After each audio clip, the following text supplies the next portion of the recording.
नमस्कार, वंदे मातरम। दोस्तों, स्वागत है आप सबका सैनिक पाठशाला में। आज के वीडियो के 3 महत्वपूर्ण जानकारियों को लेकर आया हूं, जैसे आप बोर्ड पर देख पा रहे हैं। दोस्तों, 18 महीने का डीएडीआर को लेकर के वोटिंग हुआ है। इसमें कितने परसेंटेज का क्या राय है, क्या यह मिलना संभव है, उसके बारे में आगे रिजल्ट्स आपको दिखाऊंगा और साथ ही साथ समझाऊंगा कि 18 महीने का जो डीएडीआर को फ्रीज किया गया था, उसका पैसा किस तरीके से काटा गया, एक एक जवान या एनसीओ का कितना पैसा काटा गया, वो भी आपको जानना जरूरी है। इसके आंकड़े आगे समझाऊंगा। इसके साथ ही साथ दोस्तों, अगर आप केंद्र सरकार के कर्मचारी हैं या पेंशनर हैं, या तो फिर राज्य सरकार के भी आप कर्मचारी हैं या पेंशनर हैं, तो आपके लिए माननीय सुप्रीम कोर्ट का एक बहुत बड़ा रक्षा कवच है। इसके बारे में आप सभी को जानकारी होना जरूरी है, क्योंकि कभी भी किसी भी पेंशनर या कर्मचारी को इस रक्षा कवच की जरूरत पड़ सकती है। यह एक माननीय सुप्रीम कोर्ट का जजमेंट है। इसके बारे में आगे बताऊंगा, इसका कॉपी भी आपको मुहैया करा दूंगा। इसके साथ ही साथ दोस्तों, क्या पीएओआर्स पेंशनर को तंग करने की फैक्ट्रियां बनती जा रही हैं, इसके बारे में भी आगे चर्चा करेंगे, बकायदा लेटर्स के साथ आपको समझाऊंगा दोस्तों। तो चलिए इन्हीं विषयों को लेकर आगे बढ़ेंगे। आगे बढ़ने से पहले हमेशा की तरह मेरा आप सबसे आग्रह है, ये सामने जो आंकड़े देख पा रहे हैं दोस्तों, अभी भी चैनल में बहुत सारे ऐसे व्यूअर्स हैं जो चैनल को सब्सक्राइब किए बगैर ही वीडियोस देख रहे हैं। तो उन सभी व्यूअर्स से मेरा आग्रह है, पहले फटाफट से चैनल को सब्सक्राइब कर लें, उसके बाद वीडियोस देखें, ताकि आने वाले समय में हर वीडियो का नोटिफिकेशन आप तक पहुंच सके। तो चलिए चैनल को फटाफट सब्सक्राइब कीजिएगा, फिर वीडियो देखना कंटिन्यू रखिएगा। चलिए आगे बढ़ते हैं आज की जानकारियों की ओर। जैसे आप देख पा रहे हैं दोस्तों, सबसे पहले पेंशनर्स के रिकवरी के मुद्दे पर कोर्ट सख्त, तुरंत रोकें रिकवरी, ये अन्याय है। जी हां दोस्तों, अभी हाल फिलहाल में मई जून के महीने में आपने देखा था, बहुत सारे पेंशनर्स के पेंशन में से रिकवरी हो गया था। तो ऐसे में माननीय सुप्रीम कोर्ट का जजमेंट सख्त है, सख्त जजमेंट है कि आप रिकवरी नहीं कर सकते। आप क्लास 3, क्लास 4 लेवल के जो कर्मचारी हैं या पेंशनर हैं, उनसे रिकवरी नहीं कर सकते। रिटायर हो जाने के बाद रिकवरी नहीं कर सकते। रिटायरमेंट से 1 साल पहले तक रिकवरी नहीं कर सकते। रिकवरी के सख्त नियम है माननीय सुप्रीम कोर्ट के, जिसमें एक बेहद ही महत्वपूर्ण जजमेंट है। उस जजमेंट का कॉपी आपके पास भी होना जरूरी है। कभी भी जरूरत पड़ सकती है दोस्तों, कोई ये गारंटी नहीं ले सकता कि आपका पेंशन में से कभी भी रिकवरी हो ही नहीं सकता। हो सकता है कल को मेरा पेंशन में से भी रिकवरी हो जाए, हो सकता है कल को आपका पेंशन में से भी रिकवरी हो जाए। तो इसलिए रिकवरी को लेकर के माननीय सुप्रीम कोर्ट का ये जो जजमेंट है, महत्वपूर्ण जजमेंट है, उसको देखते हैं और समझते हैं। चलिए दोस्तों, माननीय सुप्रीम कोर्ट का ये जो जजमेंट का कॉपी आप देख पा रहे हैं, ये सरकारी कर्मचारी और पेंशनर्स के लिए एक रक्षा कवच है। जी हां, सभी, चाहे केंद्र सरकार के कर्मचारी पेंशनर हो, चाहे राज्य सरकार के कर्मचारी और पेंशनर्स हो, उनके लिए माननीय सुप्रीम कोर्ट ने ये एक रक्षा कवच बनाया था अपने जजमेंट के जरिए। दोस्तों, ये केस है state of Punjab and others versus Rafiq Masih का, जो कि एक पेंटर थे पंजाब सरकार में। उनका रिकवरी का मसला था, और इसी तरीके से और भी बहुत सारे केसेस थे, जिन केसेस में इकट्ठा फैसला दिया था पहले माननीय पंजाब हाई कोर्ट ने।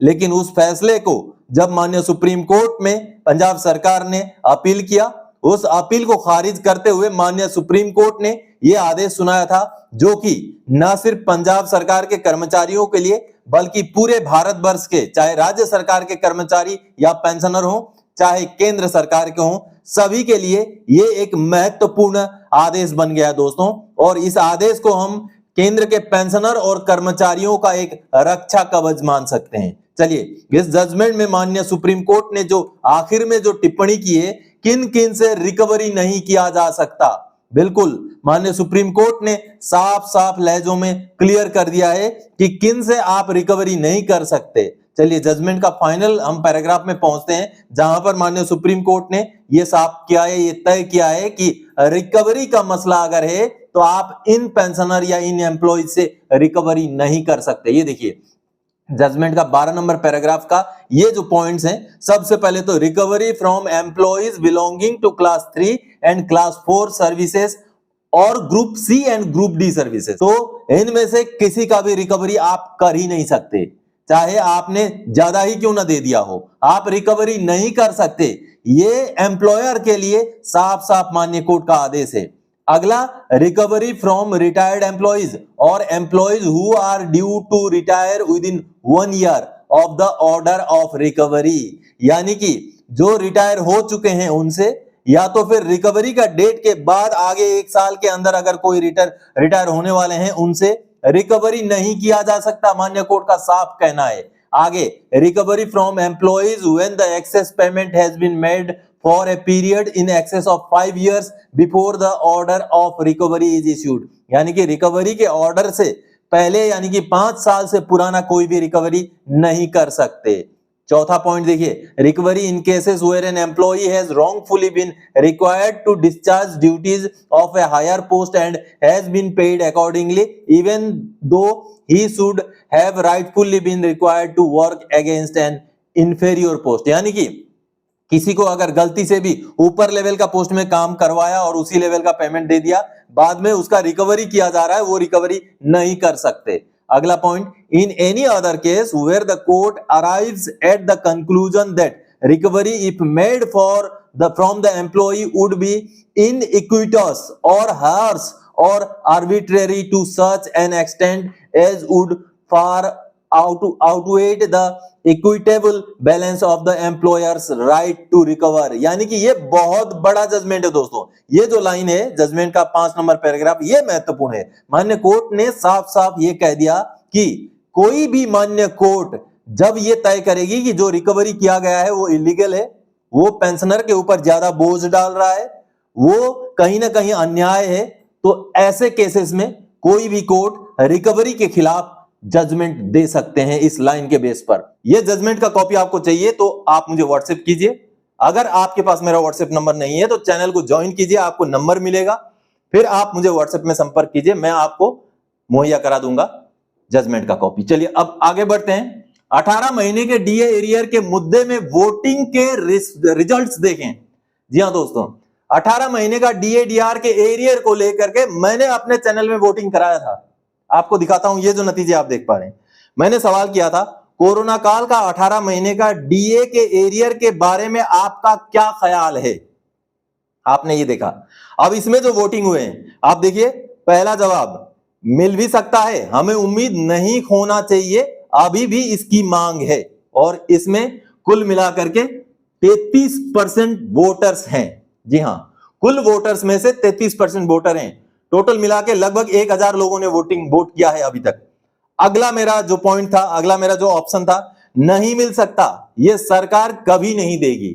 और इसमें सबसे ज्यादा 44% वोटर्स कहते हैं कि नहीं मिलेगा, सरकार नहीं देगी। उसके साथ ही साथ तीसरा ऑप्शन मैंने दिया था, यह मात्र यूट्यूबर्स का व्यू बढ़ाने का टॉपिक है, बंद करो वीडियो बनाना। जी हां, कुछ व्यूअर्स ये भी मानते हैं, 23%, 100 में से 23% व्यूअर्स ये मानते हैं कि ये व्यू बढ़ाने का एक तरीका है यूट्यूबर्स का और इसको बंद होना चाहिए। आपने अमूमन देखा होगा, कभी कभी मैं भी इस मुद्दे को लेकर के वीडियो बनाता हूं, लेकिन तब बनाता हूं जब जरूरत पड़ती है। लेकिन आज मैंने वोटिंग कराया था तो उस वोटिंग को लेकर के ये वीडियो मैं बनाने के लिए आया था दोस्तों। तो चलिए, कुछ व्यूअर्स ये भी मानते हैं कि व्यू बढ़ाने का ये तरीका है, जरिया है। चलिए दोस्तों, अब मैं आपको समझाता हूं कि 18 महीने का डीएडीआर का, चलिए एरियर तो मिलेगा नहीं मिलेगा समय बताएगा, लेकिन दोस्तों पैसा काटा कैसे गया था, किस तरीके से काटा गया था। बहुत सारे पेंशनर्स को समझ ही नहीं है उनके पेंशन में से किस तरीके से ये पैसा काटा गया, कितना कितना अमाउंट तक काटा गया है। दोस्तों किस तरीके से काटा गया मैं समझाता हूं आपको। जुलाई 2019 में हमारा डीएडीआर 17% हो गया था।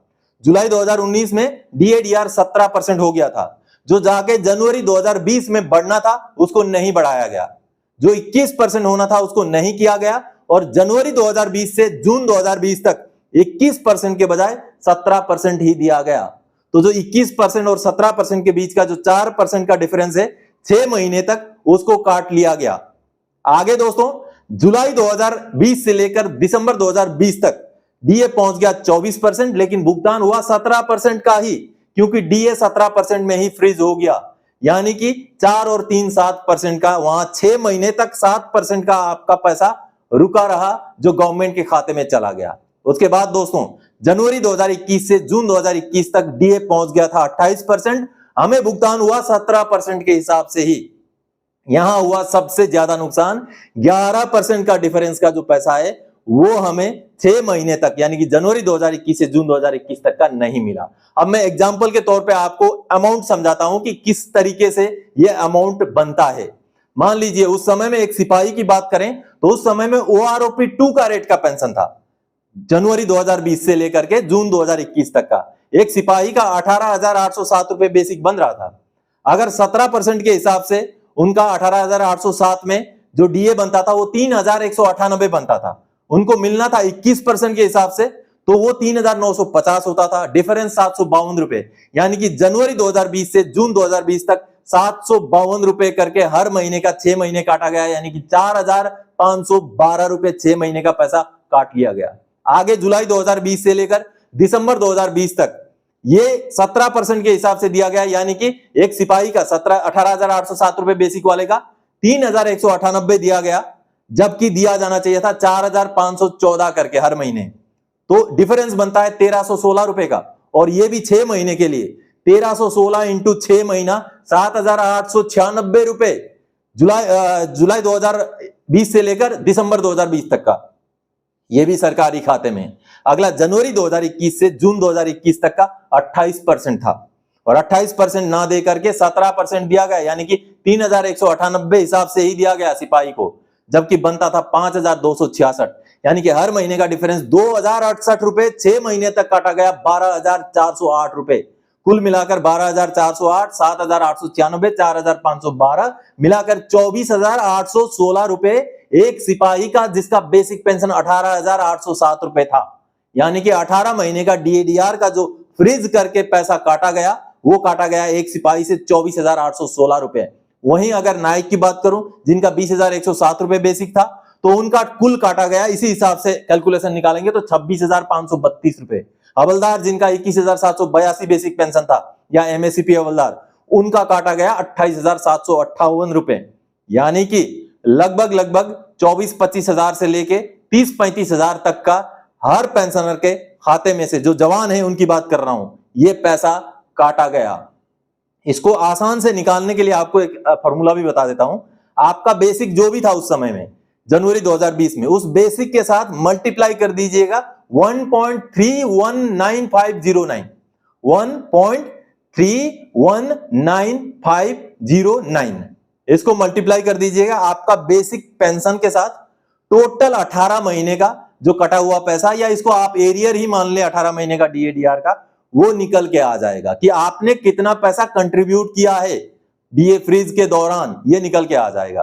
तो ये था दोस्तों फॉर्मूला और कैलकुलेशन कि किस तरीके से हमारा पैसा काटा गया था डीए फ्रीज के दौरान। तो एक सिपाही का आपने देखा 24,816 रुपए तक जो है काटा गया था, उसी हिसाब से आप अपना निकाल सकते हैं। चलिए अब आगे बढ़ते हैं अगली जानकारी की ओर।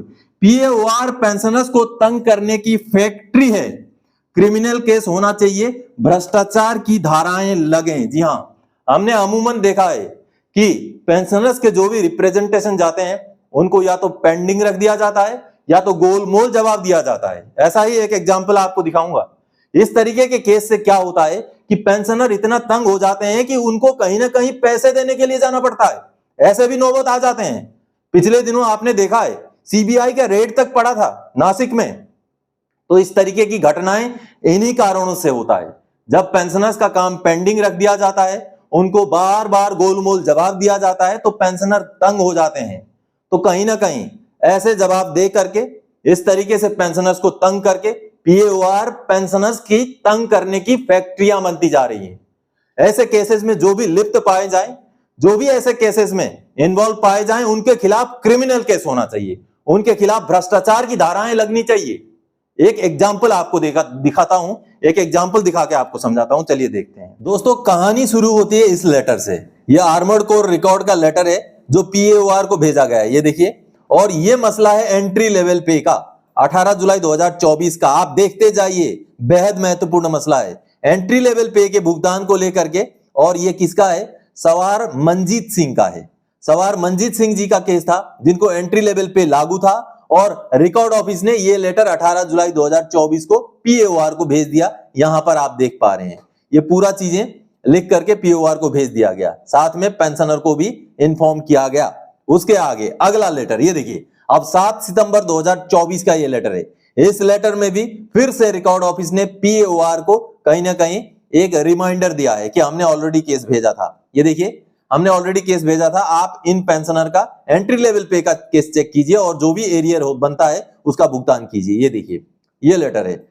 उसके आगे अब देखिए, ये देखिए 14 नवंबर 2024 को अब आता है, पेंशनर को क्या बोला जाता है, with reference to your grievance it is intimated that for payment of arrears of entry level pay with effect from 2006 you are advised to contact your record office pay and account office. चलिए, record office और pay and account office को contact करने के लिए बोला गया है। ये सीडीए की तरफ से आया लेटर, सीडीए की तरफ से आया है। अब देखिए, अब अगला लेटर समझिए, ये देखिए फिर से रिकॉर्ड ऑफिस से 22 नवंबर 2024 को पीएओआर को लेटर लिखा गया एंट्री लेवल पे के बारे में। लंबी चौड़ी पहले के लेटर्स के भी रेफरेंस दे करके ये लेटर भेजा गया। अब देखिए, इसके बाद दोस्तों ये आता है, फिर जब पेंशनर अपील डालते हैं तब जाकर के दोबारा से ये जो है लेटर जारी होता है। और इस लेटर में क्या कहा जाता है, and where as in response to appeal it is intimated that for payment of arrears of entry level pay with effect from 2006 during service period you are advised to contact your record office oblique pay and account office. फिर से pensioner को वही जवाब दिया जाता है। ये देखिए, ये 13 दिसंबर 2024 को पेंशनर को वही जवाब दिया जाता है। उसके बाद फिर से जनवरी 2025 में रिकॉर्ड ऑफिस द्वारा पेंशनर को जवाब दिया जाता है, it is intimated that your case is under consideration with PAOR, this office is making liaison continuously for adjustment of your claim. यानी कि मंजीत सिंह जी को इस तरीके से रिकॉर्ड ऑफिस ने फिर से जवाब दिया। ये बात है जनवरी 2025 की। अब देखिए, इसके बाद ये देखिए रिकॉर्ड ऑफिस से फिर से पीओआर में उनका केस प्रोसेस किया जाता है। यहां पर देख पा रहे हैं आप, ये फरवरी 2025 की बात है। अब इसके बाद क्या होता है ये आगे मैं बताता हूं। अब इतना कुछ हो जाने के बाद 11 जुलाई 2025 को पेंशनर को पीएओआर द्वारा क्या जवाब दिया जाता है, ये देखिए मंजीत सिंह जी को क्या जवाब देता है पीएओआर। आप यहां पर देख पा रहे हैं, सवार मंजीत सिंह जी को क्या जवाब दिया है पीओआर ने, देखिए, the retention period of your documents has already been exhausted as per provision of OMX, all relevant documents may be provided substantively with your claim for better appreciation of your case। ये देखिए पूरा case चलता रहा, record office पीएओआर को बार बार उनका case process करता रहा।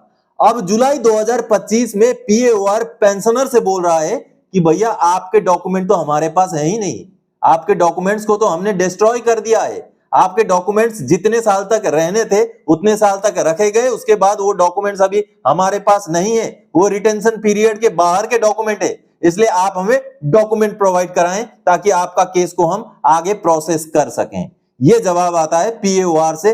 इतने सारा कॉरेस्पॉन्डेंस हो जाने के बाद तो कहीं ना कहीं साफ साफ दिख रहा है दोस्तों कि पीएओआर पेंशनर्स को तंग करने की फैक्ट्री बनता जा रहा है। तो आप सबने अभी लेटर्स देखे, बार बार कॉरेस्पॉन्डेंस हुआ है और आखिर में अभी जुलाई 2025 में पेंशनर से यह कहा जाता है कि आपके तो डॉक्यूमेंट ही नहीं है हमारे पास, डॉक्यूमेंट भेज दीजिए। तो कहीं ना कहीं इस तरीके की घटनाएं पेंशनर्स को तंग करती हैं। तो इस तरीके की घटनाओं में रोकथाम होना चाहिए। आप क्या मानते हैं दोस्तों, क्या आप चाहते हैं, मानते हैं कि इस तरीके के केसेस में क्रिमिनल केस होना चाहिए? अगर मानते हैं तो कमेंट करके जरूर अपनी राय दीजिएगा। दोस्तों आज के इस वीडियो में इन्हीं जानकारियों के साथ आया था। आगे और कोई जानकारी आपसे सरोकार रखने वाला विषय लेकर मैं फिर से हाजिर हो जाऊंगा। तब तक के लिए जय हिंद दोस्तों।